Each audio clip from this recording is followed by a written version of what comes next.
Hello, hello. Good morning or good afternoon. Where are we? Yeah, we're in the afternoon. How's everyone? Can you guys hear me okay? Absolutely.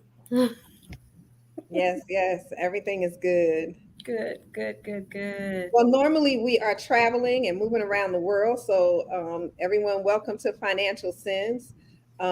Today, since I said we're always traveling and around the world, I am in Georgia today, out in Atlanta.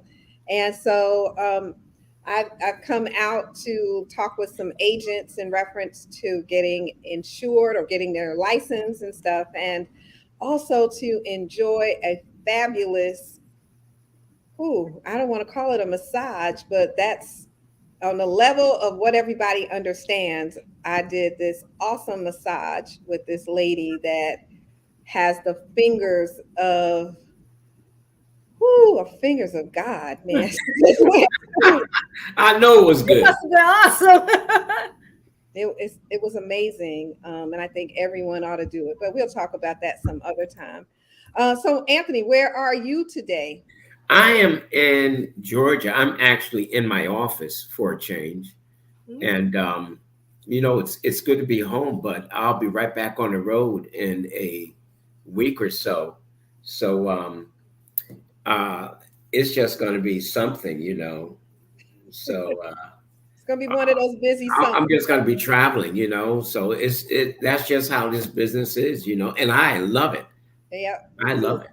It gives you that flexibility. So, Mad Flo, are you in Georgia, Massachusetts, Florida? Can't hear you, Flo. Can't hear you, Flo. I get muted.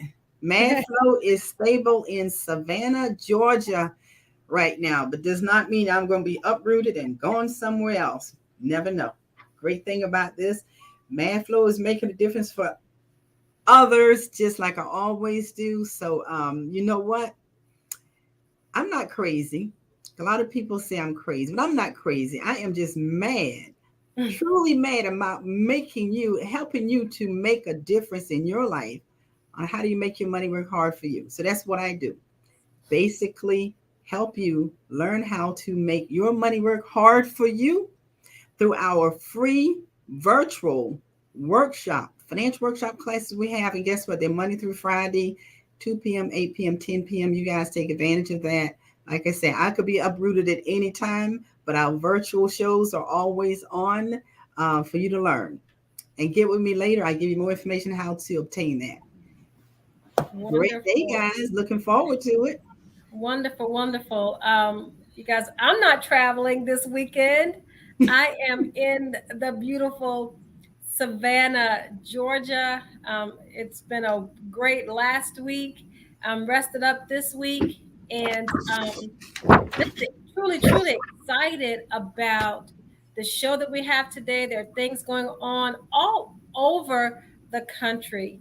Um, and hey, let's say even all over the world this weekend. We have Father's Day that's coming up on Sunday.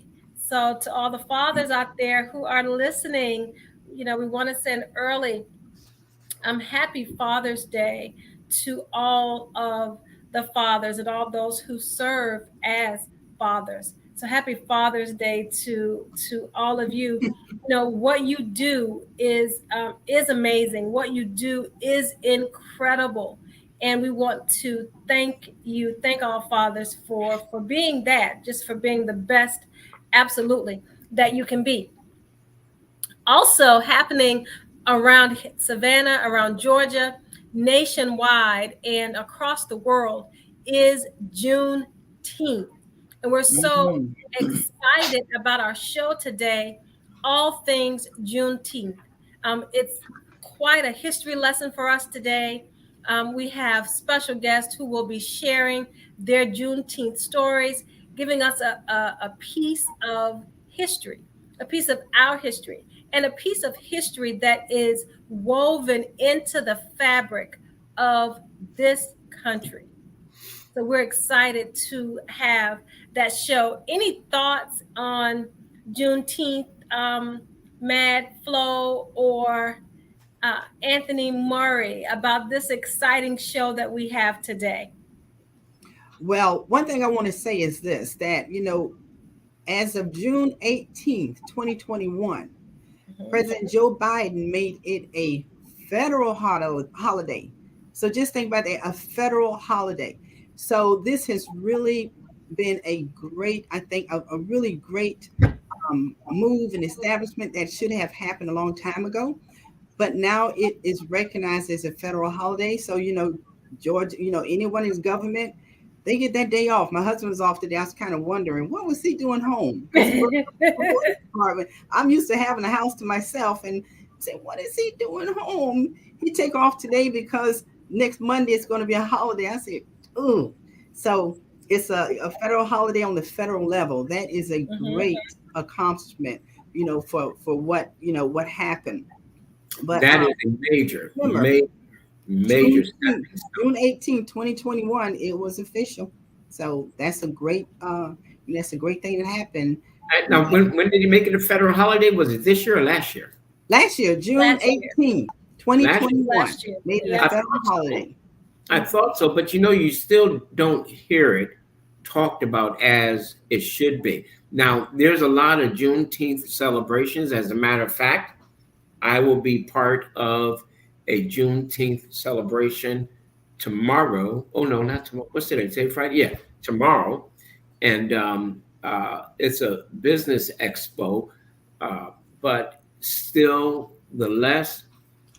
nevertheless, it's extremely important because we are celebrating something that should have taken place umpteen years ago. These celebrations should have been noted and acknowledged. But America is just coming around, just coming around. But I tell you what, still keep your guards up. Don't you relax your guard. Still keep your guards up. This is a very serious time that we're living in. Very serious time. Especially when people of color are starting to be recognized. Keep your guards up. This is a very serious time.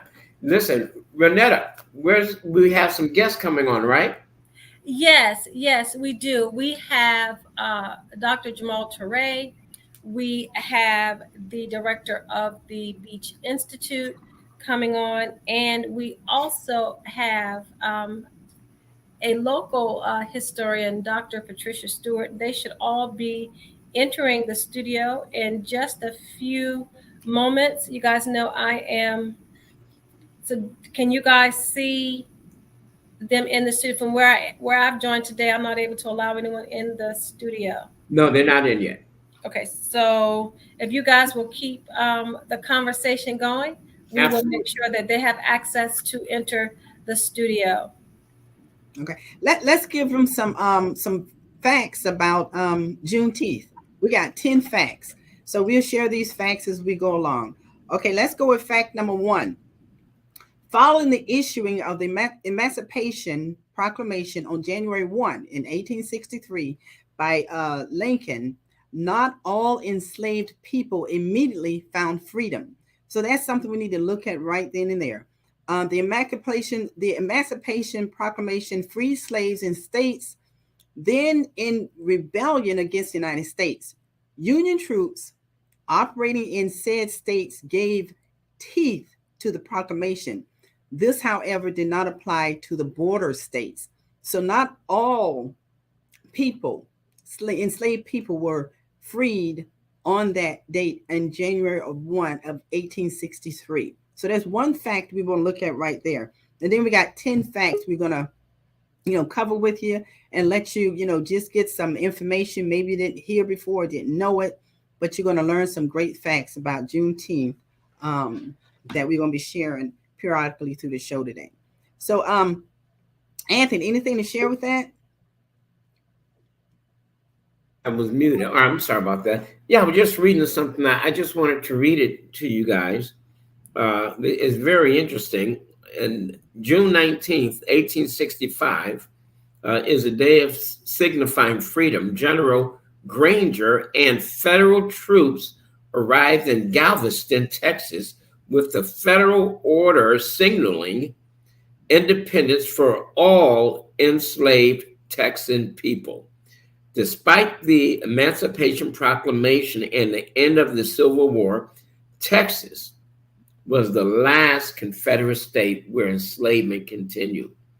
Since Texas was the most remote state in the Confederacy, the troops' arrival came a full 2.5 years after the Emancipation Proclamation. After, so Juneteenth is a very important holiday. When the news finally spread, celebrations broke out around the newly freed, and Juneteenth was born. The following year, freedmen in Texas organized celebrations. So the following year, they organized celebrations on June 19th. All right. So these celebrations featured music, barbecues, prayer services, and a variety of activities.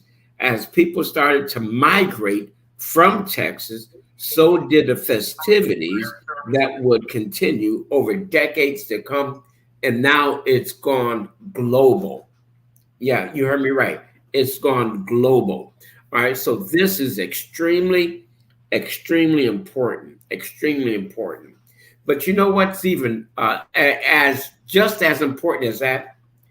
You are not free until you are financially free.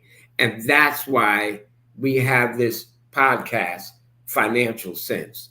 That's why this podcast is here. So, ladies and gentlemen, I encourage you, get your friends, your relatives, get everybody on this podcast today, because we have a lot of information that we're going to condense into these next 50 minutes or 55 minutes or so. And listen to this, Anthony. Fact number 3. And this right here is critical. You guys have to listen to this one. Pay attention, because part of General Order number 3 encouraged the newly freed people to remain with their owners. Wow. The freedmen are advised to remain quietly at their present homes and work for wages. They are informed that they will not be allowed to collect at military posts, and that they will not be supported in idleness either there or elsewhere. So listen to that. They're granted freedom, but quietly they want to whisper to you, hey, you do better if you stay with your, with your masters. It's hard out there. You're not going to survive out there. You can't make it out there on your own.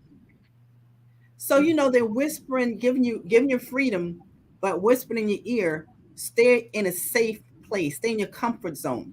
And is that a comfort zone to be in slavery? No, it isn't. But they're trying to, basically what they're trying to do based on that order right there is just, play on people's mind at the time. And unfortunately, a lot of freed slaves, they did do that. They remained with their masters because that's all they knew. They were not educated. They didn't know how to read. They didn't know how to count. They didn't know how to, suffice for themselves.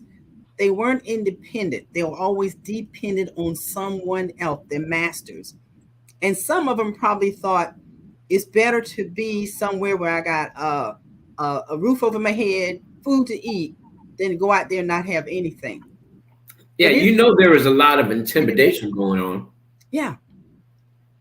There was a lot of intimidation, there was more lynchings and more murders, more rapes, and more everything. There was a lot of intimidations going on. All right. I want to read this right here, ways to celebrate Juneteenth. And one of our guests is getting ready to come on. There are many big and small ways to commemorate Juneteenth. Here are a few ideas on how to celebrate and honor this holiday. Host a barbecue and cook some traditional foods. That's one way. Attend a prayer service or parade in your community. Well, that's good too. Support Black-owned businesses. Put a big star next to that one. Yes, absolutely. Educate yourself and reflect on the meaning of freedom. Another way, watch Juneteenth events online, visit an exhibit or museum dedicated to Black culture, volunteer for a local organization supporting human dignity. Let me tell you what I like to see. You know, on the 4th of July, they have all these huge parades. What I like to see is a huge Juneteenth parade with massive floats, massive decorations, just massive on a scale uh, of enormous, large, gigantic. I don't know any other way to say it. You know, we need to celebrate this holiday on a serious level. If we can celebrate whatever it's called, 4th of July, we can celebrate Juneteenth the same way. Absolutely. We have a guest I'm bringing into our program right now, and that is Dr. Pat Stewart. Hello, can you hear us well? Yes, I can. Can you hear Great. me? Yes, we absolutely can. Thank you so much, Dr. Stewart, for agreeing to come on our show and share your knowledge of Juneteenth, what it means to the community. You're such a great historian and storyteller of what feels good and what is important to our souls and to our spirit. So we are excited to have you as a guest on our show today. Well, thank you. I am really a storyteller because there's so many uncertainties in my life, and all of a sudden they come full focus, and it's like, wow, where has that been? And that's part of my Juneteenth story. Short story is that after a long wondering about who my parents were and where they came from, in the 1900 census, I found my father, who between him and my mother had created about 4 different places in the world where he was born, including the West Indies. And all of a sudden it showed up that he was born in Bibb County, but he had always gone back to Texas to visit people he called his siblings. I also found out there was nothing in any census that connected him to being their siblings. And they had a real long list of being siblings. What I found out was that my father and his father had the same names. I got this doing some work at the Mormon Center and what they found out is that somewhere in Georgia, prior to emancipation and prior to Juneteenth, there was a white man who had the same name that my father and his father had. So what that led me to think about was that how my grandfather was born before the Emancipation Proclamation. So that means until 1870, he had no official recognition by name, first name, last name, anywhere. So now you got 3 people with the same first name and different spellings of the last name, and one is a white man. I talked to somebody, and even in the books that I've read here, that Savannah and Georgia were one of the biggest, Different this time, right? biggest sellers and buyers of enslaved people of any of the states. Mm-hmm. So what happened, the people in Texas had probably been sold from Georgia to Texas. Mm-hmm. So that's my connection of wonder about why do I have a Texas connection? What I also then found out is that all those people in Texas, there's a large group of them, and they then have not ever spoken to me about any story of freedom or emancipation. I found one of them directly. Her grandfather is the man that is named for my father. And so I found it so strange in the way they see the world, because the first thing she said to me her grandfather had 4 other brothers. And she said, was your father like all the other brothers? I mean, like his nephews or first cousins. They were first cousins. And I said, what do you mean? She said, well, they weren't, they were men who had a lot of different women and they weren't always present and available. I said, well, no, I didn't see that side. So she's got a whole different story about Texas and the Black people in Texas, which is a story that is full of uncertainties because she doesn't reveal it. So here I am all of a sudden last year watching some things that Annette, the woman who wrote the book, Juneteenth, we put it out last year. So my sense of Juneteenth coming from the North was, Juneteenth rather, was not one that was in the front of my mind or anything that we did. And so I had to come to Georgia to get this sense of what it means and what it's all about in terms of how many different ways people in Georgia do Juneteenth versus what happens in Texas. And it's such a historical moment for us to also understand what they did in Texas also was fused by the other cultural pieces of Texas, which were from Mexico and from the Black indigenous population. And what we have an opportunity to do, and I love the remark about the biggest parade we could put on here, it would, and bring everybody to the street. Absolutely. And in some ways, that can be a challenge for the next Juneteenth, is that everybody who has representation from what it was in Texas, including the sense of freedom, because emancipation and freedom for me are two different things. Mm-hmm. And we must bring all of our rituals and all of our stories and all of our food ways and take over the streets to do that, and not let it be determined by government or anybody else, because the streets are ours. Absolutely. Absolutely. We also have, and just to interrupt for a moment, we have another guest who has joined, and that is Mr. Jonathan Winbush, who is the general manager of the Beach Institute. We had the pleasure Hi, of Jonathan. meeting and talking with him a few days ago, and just had a lovely time visiting the Beach Institute. So we're going to ask him also to come on in. I see Dr. Stewart is waving hello to you. We're so excited to have you join our show today as well to share, Juneteenth, your experience, what it means to this community, and any additional information that you would like to share. Mr. Winbush, hello and welcome to our show today. Yes, indeed. Thank you for having me. A little late because of some technical difficulties, right? Yes, we had some technical Can you hear me okay?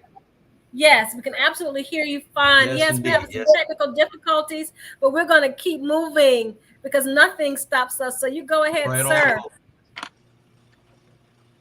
So I'm supposed to be freezing up like this? I look like I'm freezing up as you I'm are, talking, but just so. keep on. We can hear you well. Okay. That's what I want to know. Yes. Yes, I'm enjoying the discussion from what I'm hearing so far. And welcome, everybody. Thank you all for having me. Jonathan Winbush, Institute, Tisdale Cottage Foundation. So I have two museums, King Cottage and the Institute. I've been here for about a year now, and really working hard to build up now in this time period, post-COVID. I think we can kind of call it maybe post-COVID, if that's safe enough to say, and kind of bring life back to the Beach Institute. Yeah. Yes, we hope so. Indeed. I do want to hit on this theme of I heard Pat Stewart about this, the difference between freedom and emancipation. And I think this concept of freedom has been is a natural thing. As someone has said a long time ago, freedom is the natural state of humanity, and anything against that freedom is unnatural and inhumane. So you have this concept of freedom that is already existing. It's kind of like the air; it's already there. Yes. But this concept of emancipation is of others holding us and them come to some point of allowing us to breathe free. And I think that we have to clarify that when we talk about this whole concept of Juneteenth. Um, it really is. There have been many celebrations around Juneteenth over the decades. It was more prevalent in other places, and it also was at different times. Excuse me. So as the knowledge or information continued to move across the South, Alabama, Mississippi, Louisiana, Texas, finally. And I also think that part of that was a delay was for the growing season as well. But because took so long. But I think we need to is about an emancipation process that's really not about freedom, because our freedom is something that already is. Absolutely, absolutely. And Jonathan, are you talking still? He's frozen. You're frozen. You're frozen. No. I put a period on that. Yes. And I received something from Dr. Stewart. And I just wanted to talk a little bit about that. We have some pictures and other things that we can show. Dr. Torre, how are you? Doing fine. The funeral, the homegoing service was a little longer than what we had planned. Well, that's okay. We're excited to have you on as well to share. And we know that you are a valued historian in our community as well, and very active in Juneteenth conversation. The celebrations, making sure that we understand the importance of Juneteenth to our community, and you spread the message to others as well. So we are excited to have you as a guest on our show today to please share your experiences, the history of Juneteenth. Why is Juneteenth so important to our community, and what can we do? So I'm giving you a lot, right? And what can we do to continue to honor Juneteenth as a community, and to be sure, because we know it's a national holiday now, but to be sure that we're doing our part to keep our tradition and understand our tradition. Yeah, it's a lot, but yes, but it can be handled. Just to share this with you all. And when we talk about Juneteenth, and people need to understand, make sure we always clear that it's something in Texas. But what happened, African people in other parts of the United States always had their emancipation celebrations. But what occurred, we stopped talking, stopped doing it, and putting it out there. Now, Savannah's been unique. Savannah's always held an emancipation program on January 1st. So they've always done that. But the oldest independence liberation celebration in the United States is up actually in Thomaston, Georgia, going back to 1866, done in Upton County. And in fact, African people around the entire state of Georgia used to go there. They talk about the Central Georgia Railroad having a car specifically designed to go to Upton County or Thomaston, Georgia, and they still celebrate the day. They basically focus on the Saturday closest to May 29th. So you have, like in Florida, they used to celebrate May 20th. So with regard to that, everyone has always been focused on making sure we understand about freedom. And so collectively, people not going to focus on Juneteenth. And I'm like, that's all fine, that's all good. But do not give up your own story, because that's what happens in some cases, and we become disconnected. Why is Juneteenth important? Because I have to go back to the very the very point of your show that y'all have financial literacy. That what happens long before we know a Juneteenth, there's someone in Savannah, Georgia, and y'all continue that legacy of that person. Garrison Frazier, Reverend Garrison Frazier. People, some people know about Reverend Frazier, but most people don't know about him. And that he did something and said something about black people when they get their freedom. Frazier is one of those ministers of Sherman in Savannah. And so we so often talk about General Sherman, about special field order number 15, 40 acres and a mule. And we always go and reference Sherman. I tell folks, Sherman was not the one who came with the concept. It was right. Garrison Frazier. Frazier was the one who told Sherman, how can you expect the man who's gotten wealthy off of us to treat us as equals? He said it's going to take years to correct. He said we must have land. We must have land so the old men will work it, the women will work it, and the children will work it. He said the young men will send to fight in the war. What he is not pressing upon Sherman, that listen here, this war is no longer about just having freedom, but it's about having land. Because he also told Sherman, as he said, that we'll be able to take care of ourselves and have a surplus. And I said to people, what did he mean by having a surplus? That meant that we will be able to engage in business. So now people began to realize that this war is no longer about having freedom. It's about economic opportunity, independence, and autonomy. So with regard to the show that you all do, that's what you all doing for us right now. That's the same legacy of Garrison Frazier. And actually, that same thought that Garrison Frazier had in 1865 in Savannah, that's the same thought that King will not have 103 years later, again in 1968. That's where King is at. So I tell folks, guess what? For us, that's why I say I ain't giving up none of my legacy. That yes, I'll celebrate Juneteenth, but I'm gonna also show people that in Savannah, we were looking at January 1st and also in April, and we will understand that this ain't just about having no freedom. This is about economic opportunity and economic power. And that's our story here. And so that's why if you're gonna look at it, we talk about land right here in Savannah. We have one of the oldest pieces of property owned by black folks in all of North America. And that is historic First Bryan Baptist Church. That has been in black hands since the 1790s. We talking about the Caribbean, Mexico, U.S. and Canada. Guess what? We got one of those pieces of property owned by black folks in this entire country, going back to the 1700s. And that's the legacy of our people here. And that's the legacy of freedom for us. That freedom is not just the freedom of the physical, but it's freedom with regard to the mind, the heart, the soul, and the economic and your pockets. Absolutely. That brings us to Mr. Winbush. You know, there's an exhibit at the Beach Institute, and correct us if it's wrong, the color of money. You know, and talk a little bit about that exhibit. The Color of Money is an exhibit that's going on at the Beach Institute. It's actually been open since April 23rd. And it's through July 11. And it's artistry of John W. Jones. He's an artist, self-made artist out of Columbia, South Carolina.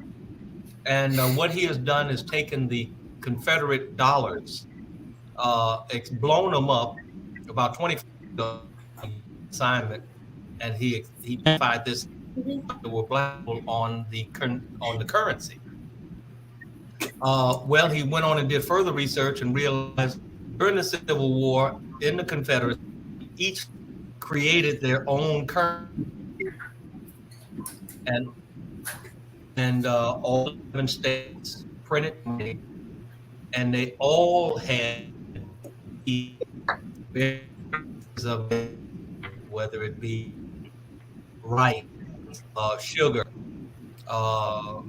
tobacco, on and on and on, all of the different, as well as some activities that were going on among neighbors. Is of course time propaganda, and of course this was real propaganda for the South, because they intended for the black people to actually continue to be the economic engine of the Confederacy. In fact, the black people were called the cornerstone of this new called the Confederate States of America. But they are to highlight the fact that we were their wealth. We were of their wealth and their economy and their society. You also, we're in this time period now where we're looking at Maya Angelou on the quarter, and eventually Harriet Tubman on the 20. But Black people have been on American currency since 1820. Again, signifying that we in fact were the money.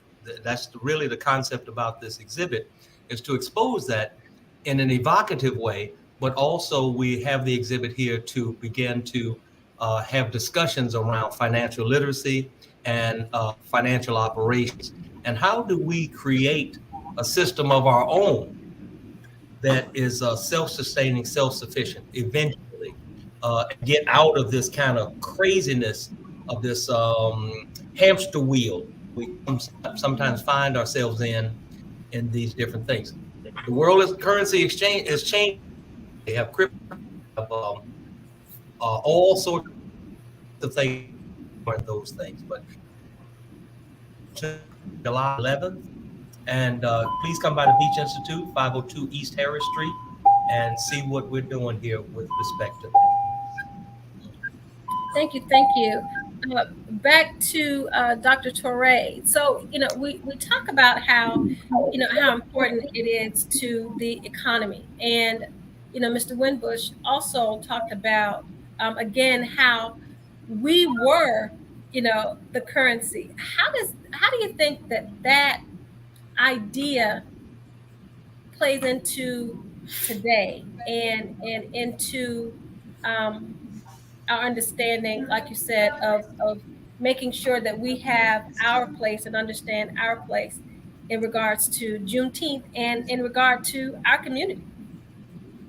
I don't know why you trying to do me like. I don't know why you trying to do me like that.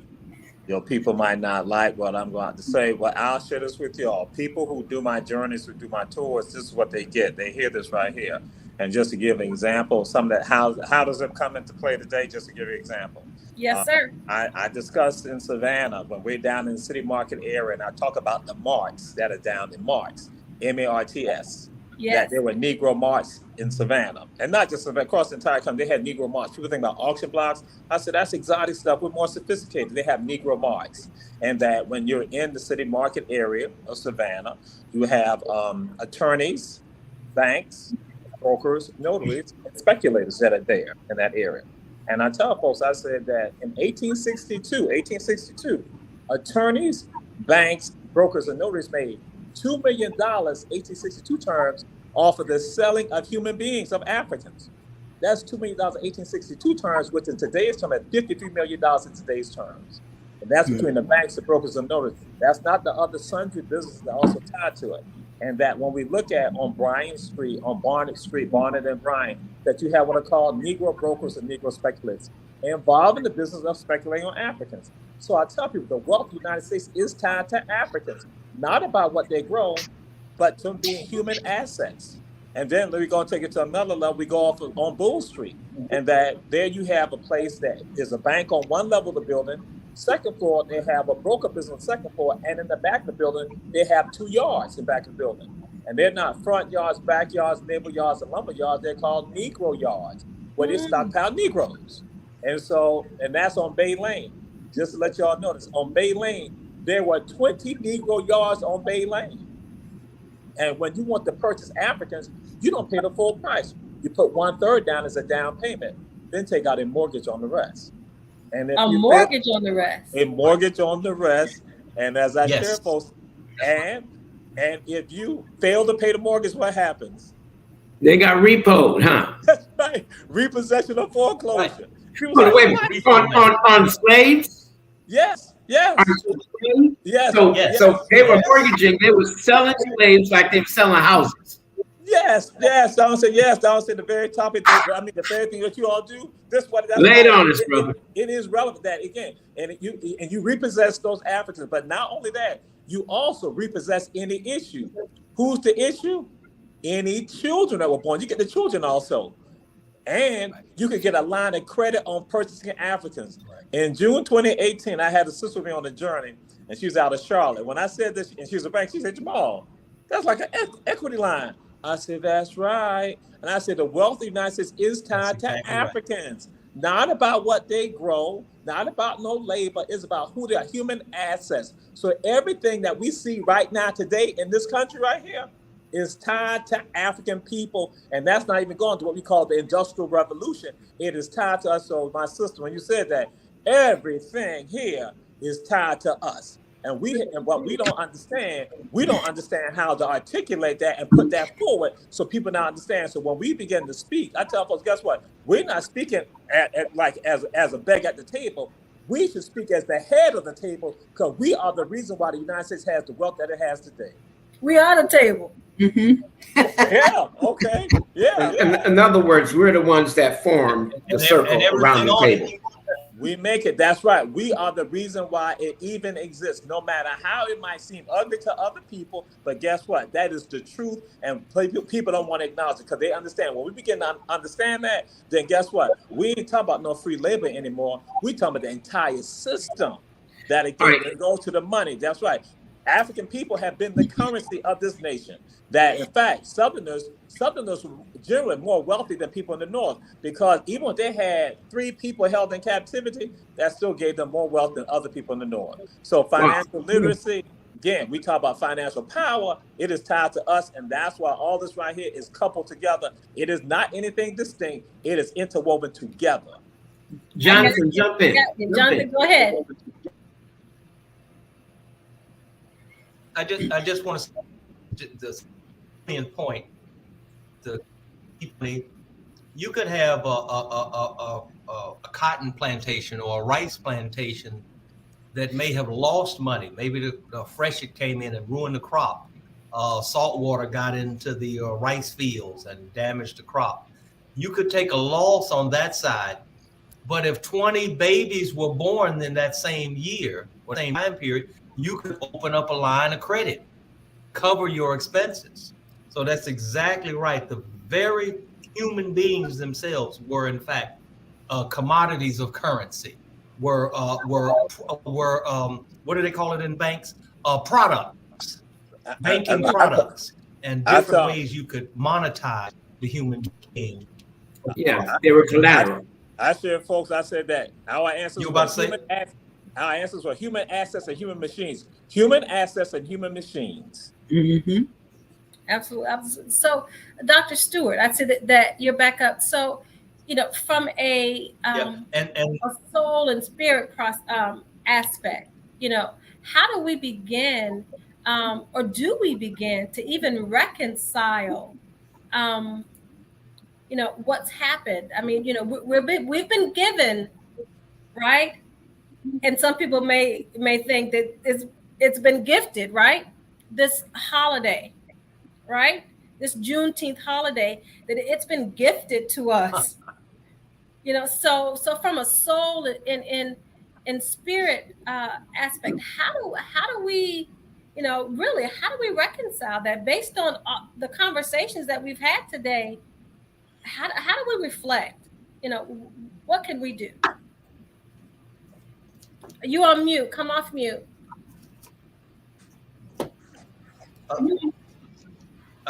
You're talking particularly to Pat? Okay, go ahead. Mm-hmm. Well, no, just her first, and of course we want to hear from our other guests. Yeah. So we can hear you now. I see her. Uh-oh, we lost her. We lost her volume. We lost your volume. Let's see. My mic is supposed to be open. Can you hear me? Okay, there you are. No. We can hear you. Yeah, we can hear you. A little scratchy. We can hear you. Go ahead. Uh-oh, we lost you again. I tell you what, why don't we go to Jonathan first, then come back to Pat? Yes, go ahead, and we'll come back. I just want to say about Juneteenth. It should be all of our holidays and holy days, our holidays and holy days, and how we celebrate them should be the baseline. You have people saying, "Oh, that's unnecessary to celebrate." Others saying, "Oh, we should go all out with it." But I think all of our holidays should be points of remembrance, whether it be Juneteenth, whether it be Memorial Day, whether it be Kwanzaa, all accentuate of those things that or have an adverse effect on us. Like, should we be even talking about Columbus Day, which they're changing now, the name, our understanding of Thanksgiving, the commercialization of Christmas, all of these things culturally we should be pulling out of, and we should be accentuating our holidays, our holy days, our festivals, and coming up with our own ways of doing so, without permission, without sanction, and without permission from someone else. It was really strange, though, that the entire U.S. Congress voted unanimously, or certainly the Senate unanimously, for this holiday. But we can't get other things that we so importantly need in our society for our people. Absolutely, absolutely. And that's why I phrased it the way that I did.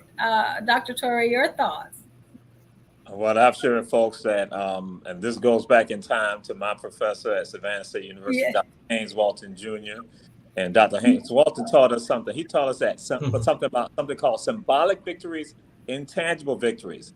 He said what they will often do to us, they will give us symbolic victories. And that will cause some of us to justify and run with it, but then we don't get the tangible victories.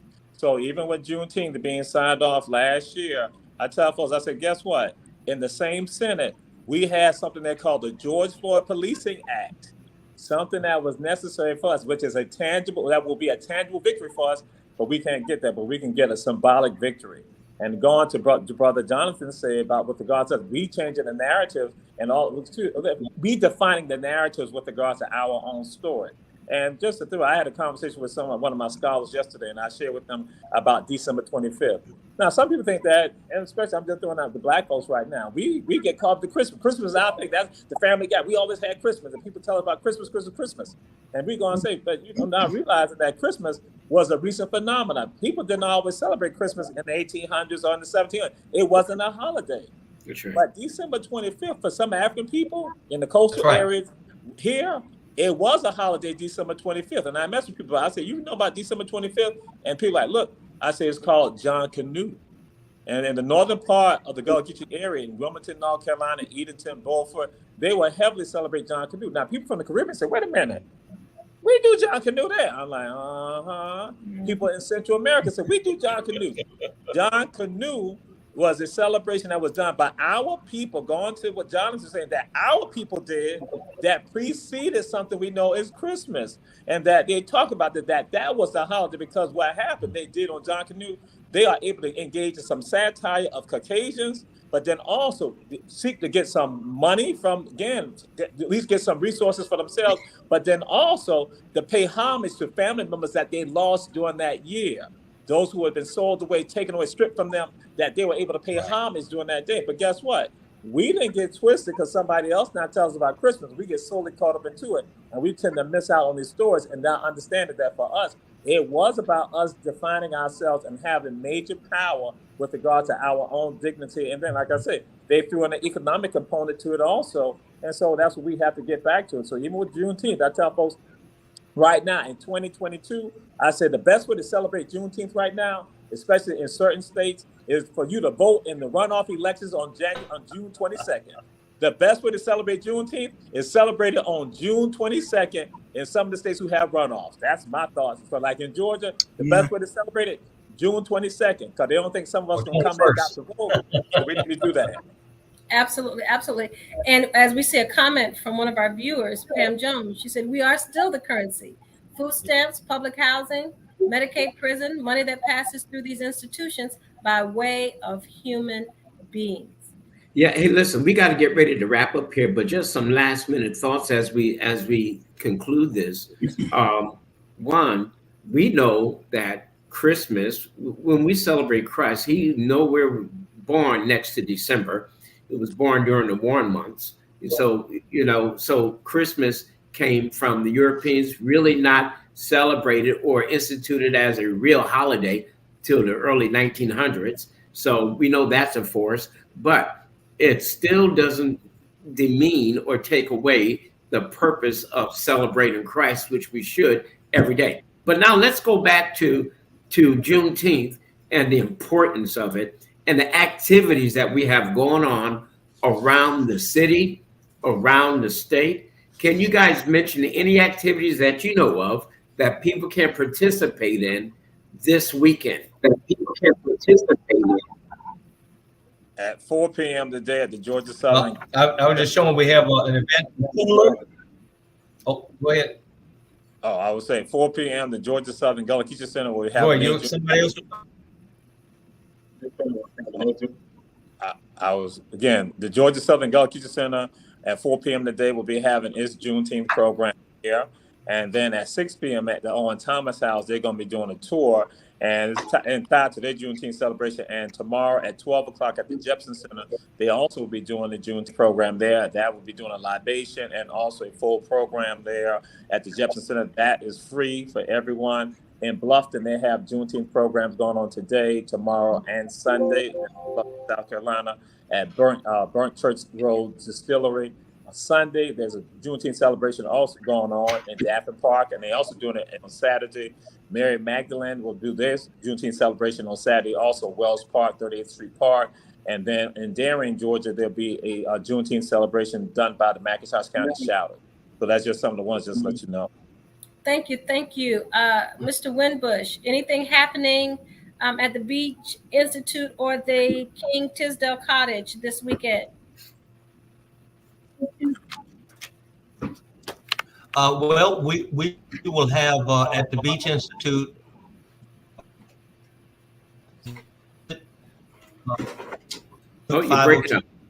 East Harris Street. We're open noon to 5. Today, Saturday and Sunday will be open. We have a family coming from the region. They're doing their family reunion here this weekend, so we'll be busy with that. And then on Sunday in Pooler, from noon to 5, we're going to be out at Tanger Mall, however you say it, Tanger Mall. Ricky Temple's going to be out there. Lillian Grant Baptiste, Kim Gusby will be there, Magic Mark, many people out there in Pooler from noon to 5 outlet mall. And so that's where I'll certainly be. I'm speaking about 12:30 myself. And of course, we'll be back here engaging in tours and discussions. Absolutely. Thank you so much. Yep. So we'd like to thank our guests. By the way. Yes, absolutely.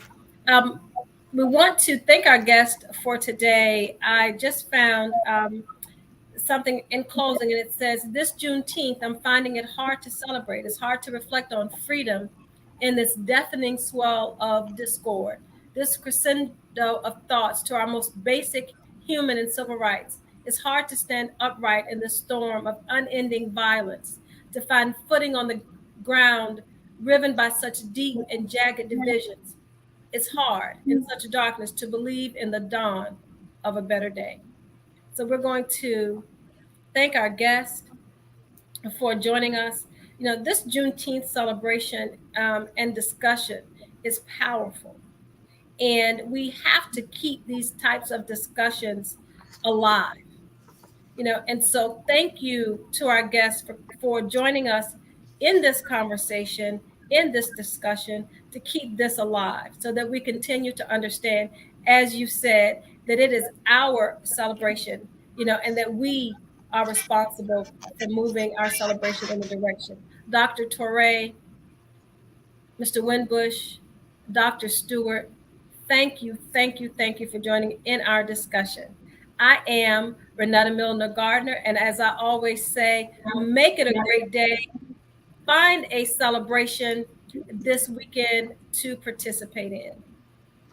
My name is Anthony Murray. I want to thank you guys so much for being with us today, our guests, and thank you all for participating in this Juneteenth discussion and celebration. You know, we got to keep this thing flowing. Let's keep moving forward and take ownership of land. Get it while it's hot, because the price is going to start dropping as these rates are going up. Thank you for being with us today. Matt Flo? Hey, thank you very much for being on the show today. You're awesome. I mean, I learned so much, and thank you for the Black history stories that we're learning. This is Mad Flo. I'm not crazy, but I am making a difference for life and others. And I'm just mad about helping you and educating you on how to make your money work hard for you. That's Mad Flo in the house. Thank you. You guys enjoy celebrations this weekend. Same to you. Thank you for joining. Hear back from Pat. Maybe next time.